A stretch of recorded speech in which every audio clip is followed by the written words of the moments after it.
Hi friends, இப்போ நம்ம good bad ugly படத்துலேருந்து எக்ஸ்க்ளூசிவான செமையான ஹெச்டி இமேஜஸ் ரிலீஸ் பண்ணியிருக்காங்க. வேற லெவல் தெரி மொமெண்ட்டாக இருக்கு. அண்ட் ஏப்ரல் 10th அன்னைக்கு கிராண்ட் ரிலீஸுக்கு வேற லெவல் வெயிட்டிங்ல இருக்கு.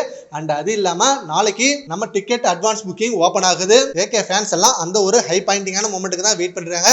சீக்கிரமே டிக்கெட்டை புக் பண்ணி படத்தோட சம்பவத்துக்கு செம்மையா காத்துட்டு இருக்காங்க. அண்ட் ஆல்சோ இன்னைக்கு ட்ரெய்லர் அனௌன்ஸ்மெண்ட் ரிலீஸ் ஆகும் அப்படின்னு ஏகே ஃபேன்ஸ் எல்லாம் ரொம்ப எதிர்பார்த்துட்டு இருக்காங்க. ஏன்னா ஏப்ரல் 4 அன்னைக்கு டிக்கெட் புக்கிங் ஓப்பன் பண்றப்ப ட்ரெய்லர் ரிலீஸ் ஆகும் அப்படின்ற நியூஸ் இப்போ காலையில செம்ம வைரலா போயிட்டு இருந்தது.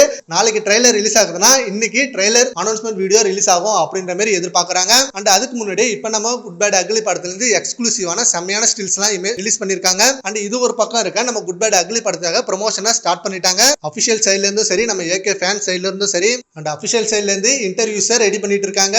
ஆதிக் ரவிச்சந்திரன், பிரசன்னா, த்ரிஷா, அர்ஜுன் தாஸ் இப்படின்னு இவங்க எல்லாரும் தனித்தனியா செம்மையான ப்ரமோஷன் இன்டர்வியூ கொடுக்க போறாங்க. அண்ட் லாஸ்டா இவங்க எல்லாரும் சேர்ந்து ப்ரீ ரிலீஸ் ஈவென்ட் மாதிரி கண்டெயின் பண்ணி நம்ம படத்துக்கு வேற லெவல் ஹைப்பை எகிர வைக்க போறாங்க. இப்படி ஒரு பிளான் செம மாசா பண்ணிருக்காங்க. அந்த ஒரு மொமெண்ட்டை நம்ம ஃபேன்ஸ் எல்லாம் பார்த்து செம்மையா என்ஜாய் பண்ணணும். அண்ட் ஏப்ரல் 10th எப்போ வரும் அப்படின்னு நம்ம ஏகே ஃபேன்ஸ் எல்லாம் செம்ம ஹைப்போட வெயிட் பண்ணிட்டு இருக்காங்க. ஏன்னா இந்த படத்து மேல உள்ள எதிர்பார்ப்பு அப்படி டீசர் வந்ததுல இருந்து இந்த படத்துக்கு ஏகே ஃபேன்ஸ் மட்டும் இல்லாம சினிமா ஆடியன்ஸ் எல்லாருமே செம்ம வெயிட்டிங்ல இருக்காங்க. ஓகே ஃப்ரெண்ட்ஸ், நம்ம குட் பை அக்லி படத்தோட ட்ரைலருக்கு நீங்க எவ்வளவு வெயிட் பண்றீங்கன்றத நம்ம கமெண்ட் பாக்ஸ்ல கமெண்ட் பண்ணுங்க. Thank you friends.